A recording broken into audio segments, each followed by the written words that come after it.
warahmatullahi wabarakatuh. Alhamdulillah, alhamdulillahilladzi khalaqa samawati wal arda wa ja'ala dzulumati ila nur. Sumaladina kafaru bi rabbihim ya'dilun waladzi khalaqakum min tin summa qada ajalan wa ajalan musamman indahu summa antum tamtarun. Wa wallahu bis samawati wa fil ardi ya'lamu sirrakum wa jahrakum wa ya'lamu ma tasifun. Qala rabbi shrah li sadri wa yassir li amri wahlul 'uqdatam min lisani yafqahu qawli waj'alni waziran min ahli. Asyhadu an la ilaha illallah wahdahu la syarika lah innama huwa ilahun wahid. Allahu la ilaha illa huwa rabbul 'arsyil 'azim. Allahu la ilaha illa huwal hayyul qayyum. Allahu la ilaha illa huwar rahmanur rahim. Alhamdulillahirabbil alamin. Segala pujian untuk Rabb seluruh alam yang telah memberikan kenikmatan dan kesempatan serta menunjuki kita untuk mendatangi majelis yang mulia ini. Saudaraku, bahwa memang tidak ada yang dapat memaksa seorang itu untuk taat kepada Allah. Ketaatan kepada Allah haruslah dilakukan dengan penuh kesadaran dan keikhlasan. Allah menjelaskan bahwa manusia memiliki kebebasan untuk memilih antara iman dan kufur, antara taat dan ingkar. Allah juga tidak memaksa manusia untuk taat kepada perintah-perintahnya, tetapi memberikan kepada mereka kebebasan untuk memilih. Hal ini karena Allah ingin menguji manusia untuk melihat siapa yang akan memilih jalan yang benar dan siapa yang akan memilih jalan yang sesat atau jalan yang keliru. Allah ingin melihat siapa yang menggunakan akal dan hati nurani dan memilih jalan yang benar bagi mereka. Demikian juga manusia harus menggunakan kebebasan mereka untuk memilih jalan yang benar dan taat pada perintah Allah. Jika mereka memilih jalan yang sesat, maka akan menanggung konsekuensi yang akan ditanggung di akhirat nanti. Di dalam Al-Quran Allah banyak berfirman, salah satunya diantaranya di dalam surat kedua ayat 256, surat Al-Baqarah 256. A'udzubillahi minasyaitonir rajim. Bismillahirrahmanirrahim. La ikraha fid-din, qad tabayyana rusdu minal ghayy. Faman yakfur bitahuti wa yu'min billahi faqad istamsaka bil murwati usqa lan fisamaha wallahu sami'un alim. Tidak ada paksaan di dalam agama. Sungguh telah terang kesadaran dan kekeliruan.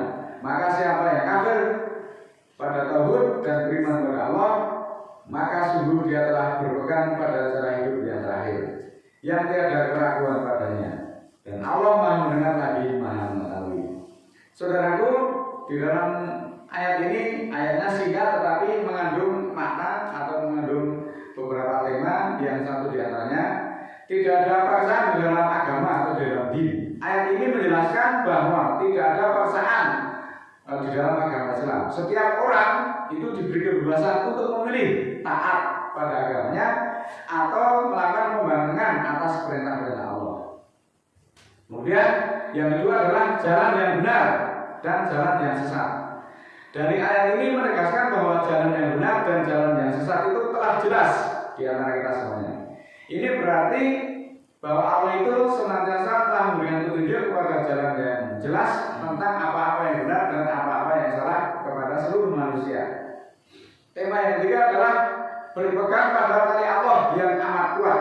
Ayat ini juga menjelaskan atau menegaskan barang siapa yang beriman kepada Allah dan meninggalkan tauhid atau mengabdi kepada selain Allah, maka ia telah berpegang pada kuhul atau tali Allah yang amat kuat dan tidak akan putus selama-lamanya. Sedangkan Allah Maha mendengar lagi Maha mengetahui. Ayat ini juga menegaskan bahwa Allah itu Maha mendengar dan Maha mengetahui. Ini berarti bahwa Allah selalu mendengar dan mengetahui apa-apa yang dilakukan oleh hamba-hambanya. Nah, pendek kata di dalam ayat ini memberikan pesan kepada seluruh manusia yang sangat penting tentang kebebasan di dalam beragama, petunjuk yang jelas dan kepercayaan yang kuat. Ayat ini juga menjelaskan bahwa Allah selalu mendengar dan mengetahui apa-apa yang dilakukan oleh hamba-hambanya. Saudaraku, memang hati yang beku itu tidak dapat menerima petunjuk Al-Quran dengan baik. Al-Quran sendiri telah banyak menyebutkan tentang hati yang beku di dalam beberapa ayat seperti berikut ini. Di dalam surat ke-47 ayat 24, A'udzubillahi minasyaitonirrajim. Bismillahirrahmanirrahim. Awala yatadabbaruna Al-Quran am ala qulubi aqfaluha. Tidakkah mereka mentadabbur Al-Quran? Tidakkah mereka memperhatikan Al-Quran? Atau atas kalbunya ada tertutup? Kemudian di dalam surat ke-7 ayat 101, tilka qura naqussu 'alaika min anba'iha walaqad ja'atuhum rusuluhum bil bayyinati famakana liyu'minu bima kadzabu min qablu kadzalika yatba'allahu 'ala qulubil kafirin. Itulah negeri-negeri yang kami ceritakan atau kami kisahkan kepadamu perkabarannya. Dan sungguh telah datang kepada mereka rasul-rasul dengan keterangan-keterangan, lalu mereka tidak beriman dengan apa yang mereka dustakan dulu. Seperti itulah Allah mencap atau menutup kalbu orang-orang kafir. Selanjutnya dalam surat ke-5 surat Al-Maidah ayat 115, qala Allahu ini munazzilu ala alaikum fama yakun ba'du minkum fa ini mu'adzibuhum adaban la uidabuhum ahadan minal alamin. Allah berfirman, aku menurunkan atasmu, maka siapa yang kafir sesudahnya dari kamu, maka akan aku siksa dia dengan siksaan yang tidak aku siksakan pada seorang pun dari seluruh manusia. Saudaraku yang dimuliakan Allah, di dalam banyak ayat Allah mengatakan memang tidak ada paksaan di dalam din, di dalam agama. Namun juga kita tidak bisa sakarpe diri semau-maunya. Setelah Allah memberi seluruh kenikmatan, kemudian Allah memberikan seluruh apa yang dibutuhkan oleh manusia, selanjutnya manusia itu kemudian menjadi tidak tahu diri atau kafir, maka Allah pun mengancam dengan siksaan yang keras. Yang siksaan itu belum pernah ditimpakan kepada seluruh manusia. Berarti ini ancaman yang serius di akhirat. Sampai-sampai Allah katakan bahwa siksaan itu belum pernah ditimpakan kepada seluruh manusia. Dengan ayat-ayat seperti ini, apakah kita semuanya tetap akan ingkar? Itu menjadi pilihan masing-masing. Silakan tunggu ancaman Allah yang maha dahsyat tersebut.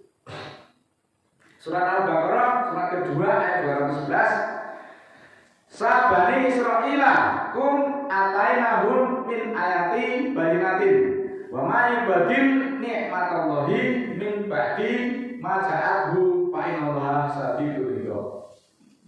Tanyalah kepada Bani Israel, berapa banyak kami datangkan kepada mereka ayat-ayat yang menerangkan, dan siapa yang mengganti nikmat Allah sesudah apa yang sampai kepadanya, maka sesungguhnya Allah sangat di dalam pembalasan. Pembalasan Allah memang sangat keras bagi orang-orang yang melakukan pembangkangan terhadap perintah-perintah Allah. Dalam Al-Quran, Allah juga berfirman dalam surat Al-Isra ayat 16, dan sungguh pembalasan kami terhadap orang-orang yang memusuhi kami dan membangkang adalah dengan azab yang sangat pedih. Dan bagi orang-orang yang kafir dan memusuhi Rasul Allah itu jumlahnya banyak, tidak hanya Muhammad saja. Bagi mereka azab yang pedih di dunia dan di akhirat. Surat Al-Ahzab ayat 57. Dan sungguh kami telah menyiapkan untuk orang-orang yang zalim azab yang pedih. Surat Al-Furqan ayat 19. Dan masih banyak lagi. Pembalasan Allah yang amat keras ini memiliki beberapa tujuan, antara lain bahwa pembalasan Allah ini bertujuan untuk menghukum kejahatan-kejahatan dan kemaksiatan ataupun pembangkangan yang dilakukan oleh manusia. Kemudian pembalasan Allah yang keras ini juga bertujuan untuk mengingatkan manusia akan kekuasaan dan keadilan Allah.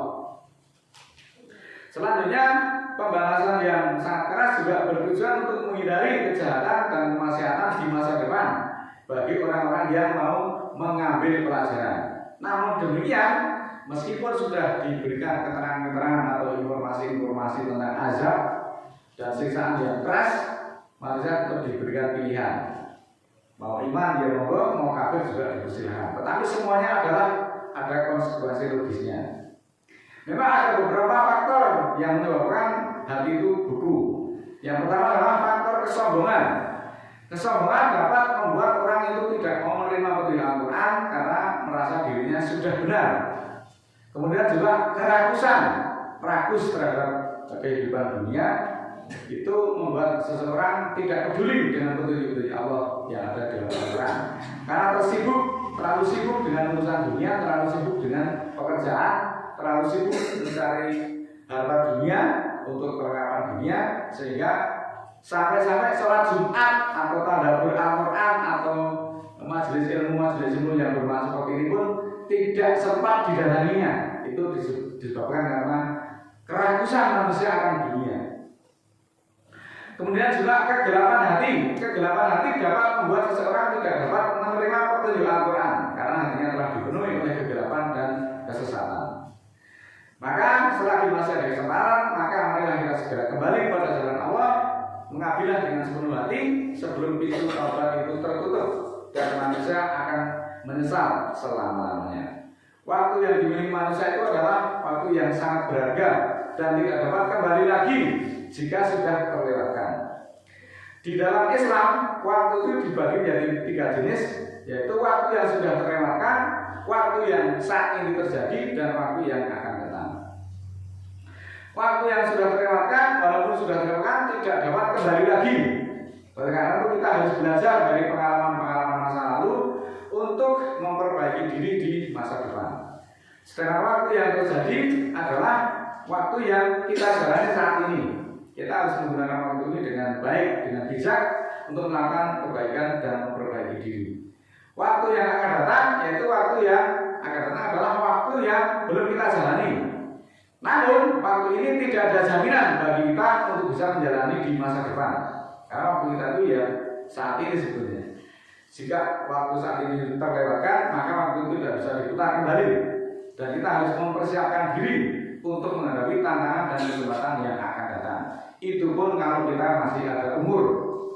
Oleh karena itu sekali lagi saudara, di dalam menggunakan waktu yang kita miliki ini kita harus memperhatikan beberapa hal.